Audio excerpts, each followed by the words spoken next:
Hi, my name is Kevin Botts, and this is Magic the Gathering Daily.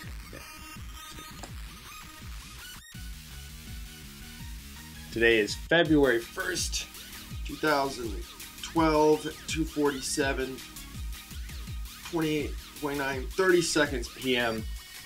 I'm going to be showing you guys my Dark Ascension deck that I'm going to be building for the upcoming Standards and FMMs, Friday Night Magics. Then I'm going to play a few games and talk about the aspect of what I think the Dark Ascension meta is going to look like, and some key cards to look out for, and some key cards that you might want to splash in your deck, because they're just so darn good. Alright, let's go ahead and start this up here. So I'm going to show you guys the deck. So let's have a peek-see at me here decky. There it is.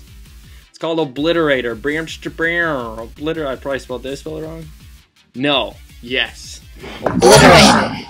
That's what the deck's called. Alright, so we got two Sphere of the Suns. If you don't know what this card does, you can read it right there. Sphere of the Suns enters the battlefield tapped, and with 3 charge counters on it, remove a charge counter from Sphere of the Suns and add 1 mana of any color to your mana pool. So this card basically fixes your mana. Because I'm running a bunch of cards like Phyrexian Obliterator, because that's what the deck is called. But I didn't want to just run mono black, because that's what Patrick Chapin did. Chapin. I don't give a fuck how I say his name, because he's a moron. No, he's not. I really love the guy. I honor him. Don't tell him that I said this, because I want him to be my best friend one day. Sword of War and Peace, next set, Spirits. White is just going to be so powerful, and I need an answer, and I need an answer now. And I found it with this boy, Sword of War and Peace. Equipped creature gets +2/+2 and has protection from red and white. Whenever equipped creature deals combat damage to a player, Sword of War and Peace deals that much damage to a player equal to the number of cards in his or her hand, and you gain 1 life for each card in your hand. Oh my goodness. This card makes all the cards good. It makes, if you put it to a bird, you got a flyer that has protection from red and white and gains you some life and hits them for some damage. Birds, running him for more than just his super awesome ability that can't really be beat. He's a flying 0/1, tap, and add 1 mana of any color to your mana pool. This may be played as an interrupt. Lol, interrupt, not really real. Just don't worry about that wording, because that's old as fuck. He blocks flyers too, and this deck has a lot of trouble with the spirits. Spirit of the Wind, Lingering Souls, and Midnight Haunting.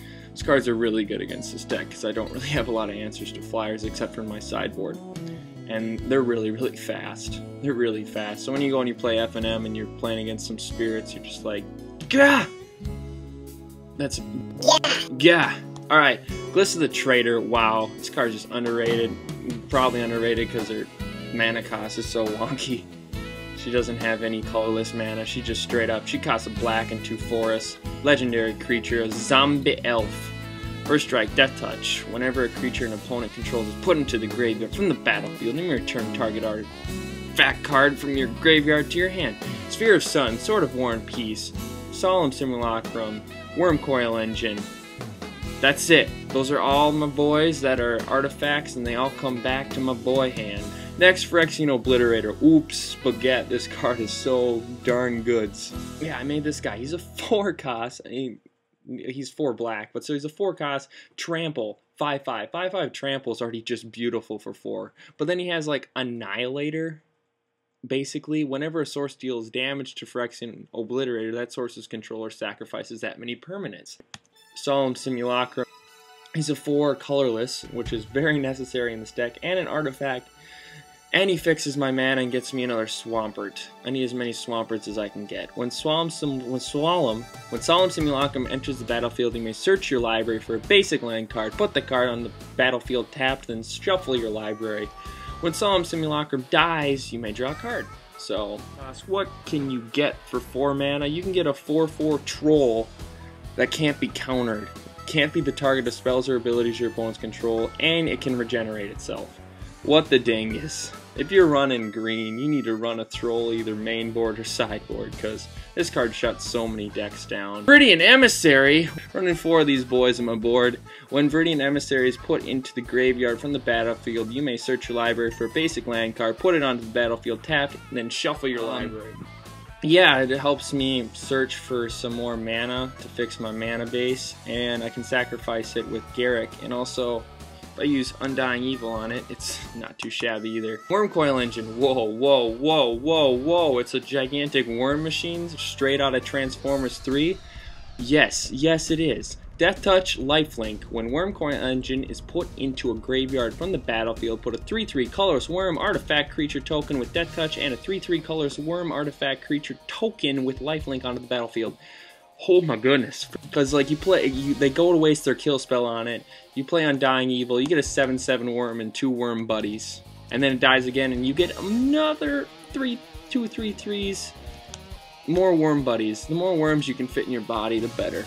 Undying Evil, oh my gosh, if you haven't picked this up at your draft or whatever, or you just underestimating this card, stop underestimating it. Undying Evil plus Solemn Simulacrum. Undying Evil plus Phyrexian Obliterator.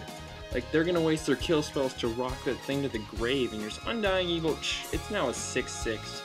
What you gonna do? I'm gonna sit on you. Evolving Wilds. You can sacrifice it, search your library for a basic land card and put that card on the battlefield, tap, then shuffle your library. Okay, so this basically searches for a Swampert, searches for one of the forests, depending on what I really need for my mana. Just really, really good. Might want to think about running it if you're not running, if you're running multicolors, more than one. Forest, this card is OP. They should never print this card again. It's just so good. It makes or breaks certain decks. You know, certain decks need to play Forest. Inkmoth Nexus, talk about terrible cards. Oh my god, this card's so horrible. I mean, not only does it tap for mana, but it becomes a 1/1 Blink Moth artifact creature with flying and infect until end of turn. It's so stupidly overpowered, it's beautiful. It adds another win condition to the deck and also blocks flyers. Swamp, almost as good as Forest, but not as good in my opinion. Woodland Cemetery, oops, spaghetti, this card is a dual land. Garruk Relentless. Really good. It's a beautiful card. Really underrated Planeswalker. It makes tokens, it kills things, it flips, and then it kills your things, sacrifice so you can get bigger things, and when your things die, like Viridian Emissary, Solemn, Wurmcoil Engine, when they like get sacked to find other creatures that'll save you the game, you know, you get more card advantage. Black Sun Zenith, best removal in the set, kills undying creatures. Kills, just wipes the board, kills spirits for 1. Yeah, really, really good. And so, it's really beautiful. Despise. This deck has a lot of trouble with Planeswalkers because it doesn't have a lot of flying creatures, so the damage sometimes always doesn't get through, except for like Phyrexian Obliterator. Prey Upon, this is like the best. This is like the reason for the deck. You use Prey Upon on Phyrexian Obliterator, and your best friend is no longer going to be your best friend because they're going to have to sack all their lands and all their other shit that they're going to use in the game. Yeah, and I'll go play some games now so I can show you guys how it really works and how the combos work out. And yeah, so check out that video. Thanks a bunch for watching. Subscribe. Take the time to watch the other video and have the best day of your life.